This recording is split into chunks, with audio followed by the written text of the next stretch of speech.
There's an ancient wisdom that says the people we're drawn to aren't random. They're messengers. They're mirrors reflecting back the parts of our soul we haven't fully met yet.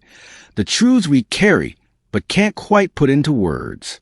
Carl Jung, the pioneering psychologist, understood this deeply. He taught us that the people you find yourself magnetically drawn to, time and time again, aren't simply a matter of preference or coincidence. It runs much deeper than that.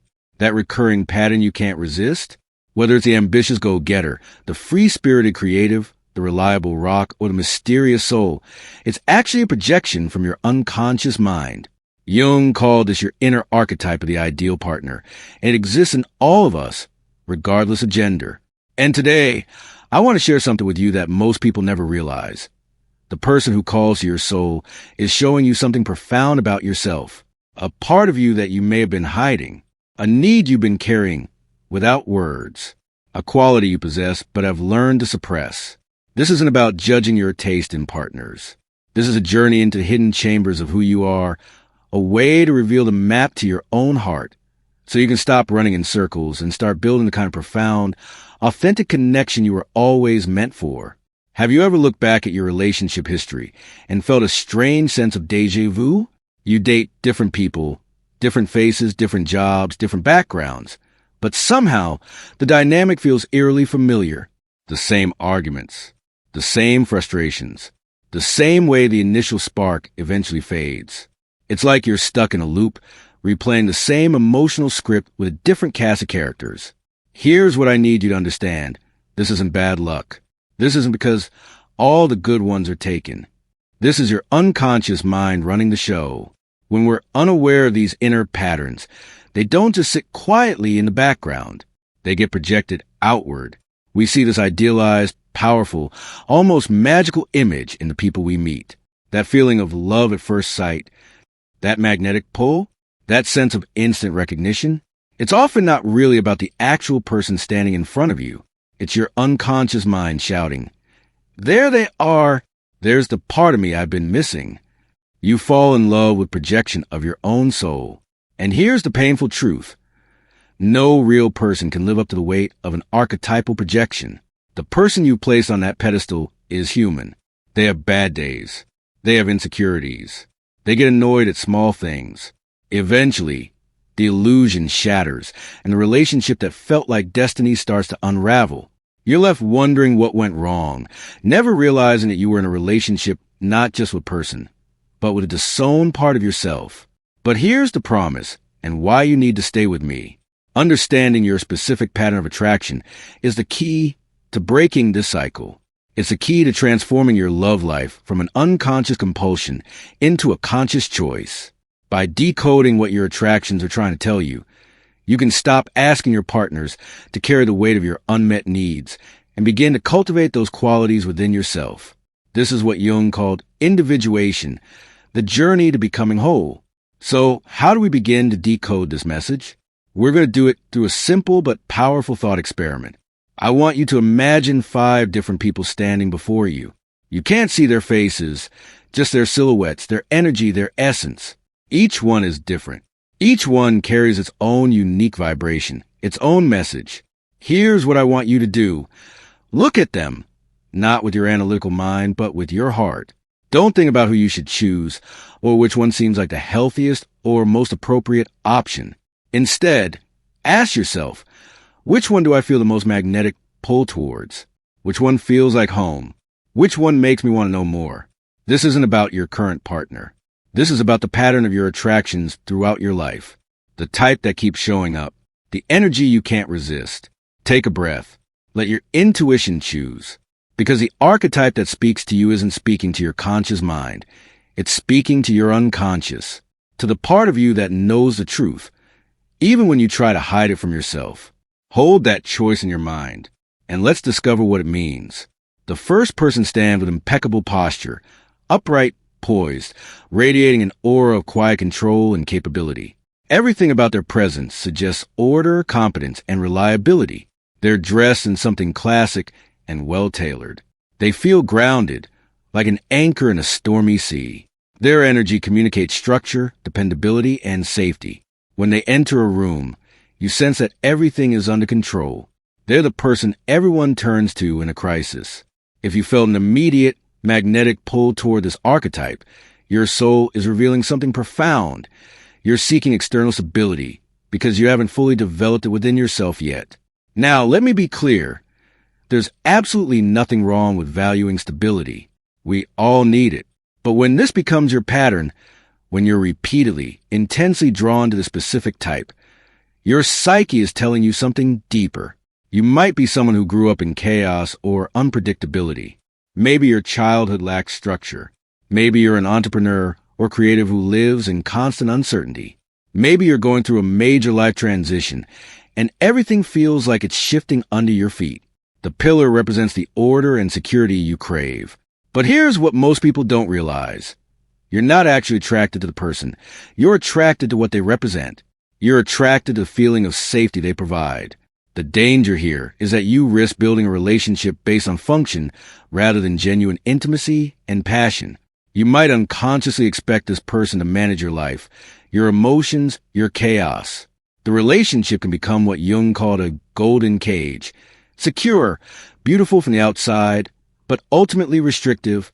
You both start suppressing the wild, spontaneous, messy parts of yourselves to maintain the illusion of perfect order. I've seen this pattern so many times. The person who needs structure finds their pillar. At first, it's bliss. Finally, someone who has their life together. But over time, resentment builds. They feel like your parent, not your partner. You feel controlled, not loved. The very stability you crave becomes suffocating, and then the relationship ends. And you go looking for another pillar. The cycle repeats. So what's the solution? Become your own anchor. This doesn't mean you need to become a completely different person overnight. It means taking conscious steps to create structure in your own life. Create routines that ground you, a morning practice, regular exercise, consistent sleep schedule. Build financial stability through budgeting and planning, even if it's uncomfortable at first. Develop organizational systems that work for you, not systems you think you should follow.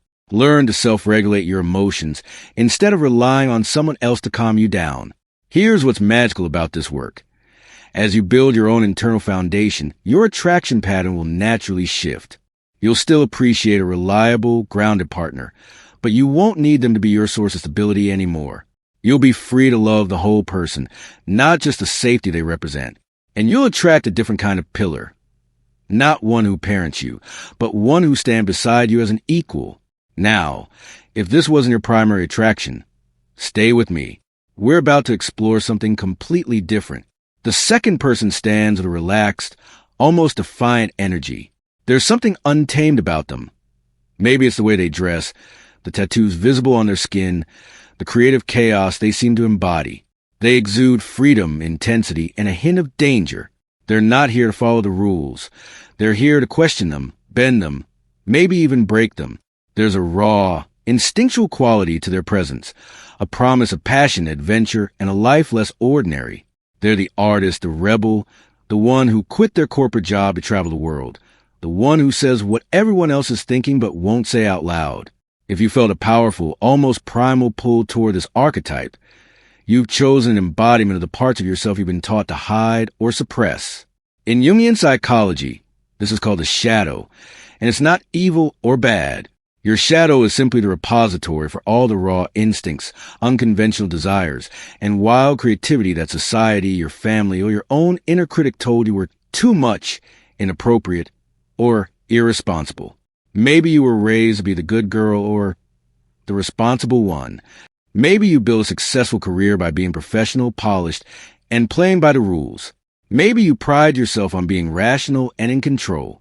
But deep down, there's a part of you that wants to scream, create, run wild, take risks, and live with reckless abandon. Your magnetic attraction to the wild spirit is your own repressed self crying out for liberation. They live out the impulses you've locked away. They are a mirror to your own cage wildness. Here's the trap. When this projection remains unconscious, the relationship often becomes a turbulent, addictive roller coaster. You're not just in a relationship with another person. You're having a dangerous affair with your own repressed psyche. The intensity feels like true passion, but it's actually chaos. You become addicted to the drama because it allows you to vicariously experience your own shadow without having to take full responsibility for it. I see this all the time. The good girl dates the bad boy. The corporate executive falls for the struggling artist. At first, it's thrilling. They're so different, so free. But eventually, the chaos becomes exhausting. The very qualities you were attracted to become the things you resent. But then the relationship ends, and you swear you'll date someone stable this time. And for a while, you do. But you're bored. There's no spark. And eventually, you find yourself drawn right back to another wild spirit. The journey here is what Jung called integrating the shadow. The work is not to get rid of your wildness. It's to own it consciously. Ask yourself these questions. What parts of my wild side have I disowned? Where have I been too rigid, too controlled, too concerned with others' approval? What would I do if I knew no one was watching or judging? Then find healthy, conscious outlets for this energy. If you crave creative freedom, start that side project or artistic hobby you've been putting off. If you crave adventure, plan that solo trip or take up that crazy sport. If you crave authenticity, practice speaking your truth in small ways, even when it's uncomfortable. If you crave spontaneity, build unstructured time into your schedule where anything can happen. Here's the transformation. As you begin to own your own shadow, your attraction will mature. You'll still be drawn to passionate, authentic people, but you'll no longer need them to be your source of vitality or your ticket to freedom. You can appreciate their fire without needing to get burned. You can share wild adventures as two whole people, not as one responsible person and one chaotic person trying to balance each other out. The third person has a quality that's hard to define. There's a fluidity to them, a grace that feels almost otherworldly. They might dress in flowing, artistic layers or have an eclectic, bohemian style. Their energy is mysterious, intuitive, and deeply soulful. They seem to exist in a world of their own, connected to something you can't quite see, but can definitely feel. They're the muse, the dreamer, the healer, the spiritual seeker. They talk about things like synchronicity, energy, the universe's messages. They seem to feel everything deeply. They create art, write poetry, read tarot, practice yoga. There's a magic around them, a connection to the deeper mysteries of existence. If you felt a deep, soul-stirring pull toward this archetype, you've identified something crucial. You're on a quest for meaning, depth, and connection to your own inner life. You might be someone who lives primarily in your head. Your job might be analytical, technical, or heavily logical. You might pride yourself on being rational and practical. You might have learned to dismiss emotions as irrational or weak, but there's a whole world inside you that's being neglected. Your emotions, your intuition, your creativity, your spirituality, your need for beauty and meaning. The soulful mystic represents everything you've cut off from. When you meet them, it feels like they hold the key to this hidden, magical realm you've been longing for. They seem to speak the language of the soul that you've forgotten how to speak. This is the purest form of projection. You're not in love with them. You're in love with the parts of yourself that reflect back to you. This might be the most seductive and dangerous projection of all. When you fall for the soulful mystic, it feels like you've found your missing half, your twin flame, your soulmate. But here's the painful reality. You're in love with an illusion, not a person. The moment they display ordinary human behavior, when they're grumpy, insecure, jealous, or petty, the projection shatters. You feel betrayed, thinking they've changed or deceived you, when you're simply seeing them clearly for the first time. When this archetype remains projected, it can make you emotionally dependent. Your entire mood, your sense of meaning, your connection to your own soul becomes tied to this external person. If they're distant, you feel lost. If they leave, you feel like you've lost your connection to yourself. Jung considered the integration of this archetype to be the masterpiece of inner work. The attraction to the soulful mystic is a call to become your own muse, your own spiritual guide. The work here is to turn inward and cultivate the very qualities you're projecting. Start a journaling practice to connect with your inner world. Explore therapy or coaching to develop your emotional intelligence. Take up creative pursuits, painting, writing, music, dance, not to be good at them, but to express your soul. Develop a spiritual or contemplative practice that resonates with you. Learn to sit with your emotions instead of analyzing them away. Create beauty in your life through your environment, your relationships, your daily rituals. Here's the breakthrough. As you do this inner work, you no longer need another person to be your soul guide or muse, because you're in possession of your own soul. You can then relate to a soulful person as an equal partner. Two souls exploring the mysteries of life side by side, rather than one person carrying all the depth while the other person feeds off it. The fourth person stands with a balanced, centered, grounded presence. There's a quiet strength and completeness about them. Their energy isn't one of seeking, striving, or proving. It's one of simply being. They're comfortable in their own skin. They've done their inner work. They can be vulnerable without being needy, strong without being rigid, open without losing themselves. They have healthy boundaries and genuine self-awareness. They're the person who's been to therapy and actually applied what they learned. They've traveled, explored, made mistakes, learned from them. They know who they are, what they value, and what they will and won't tolerate. If you felt a deep sense of peace and rightness in your attraction to this archetype, congratulations. You're well on your way in your own journey of becoming whole. This is the most mature form of attraction because it's the least based on neediness or projection. You're not looking for someone to complete you because you're already engaged in the work of becoming complete within yourself. You recognize a fellow traveler on the path. This person mirrors the integration and balance you're actively cultivating in your own life. If this is your pattern, you've likely already done significant inner work. Maybe you've been in therapy. Maybe you've done deep spiritual or personal development work. Maybe you've already been through the other patterns and learned those lessons. You understand that a partner isn't supposed to fix you or save you or complete you. You're looking for someone to walk beside, to grow with, to build a life alongside. Even this healthiest pattern has a shadow. The potential pitfall is a subtle form of spiritual superiority, an illusion of having arrived at some final destination of enlightenment. You might become intolerant of the messy, unintegrated parts of your partner or of yourself. You might have unconscious expectations of perfection, disguised as a desire for consciousness or personal growth. The relationship can become overly serious, lacking playfulness and spontaneity. Every conflict becomes a growth opportunity. Every disagreement a chance to process. Sometimes a fight is just a fight, and that's okay. For those drawn to this archetype, the work is about deepening and embodying what you've already begun, while staying humble. Remember, true wholeness isn't a state of static perfection. It's a dynamic, ongoing process. It means being able to have a deep, meaningful conversation about psychology and archetypes one moment, and a silly, playful pillow fight the next. Stay committed to your growth while also allowing space for messiness, for not knowing, for being beautifully, imperfectly human. Your relationship becomes a powerful container for mutual evolution. Two whole people choosing each other every day while continuing to grow both individually and together. The fifth person has a dynamic, energetic presence.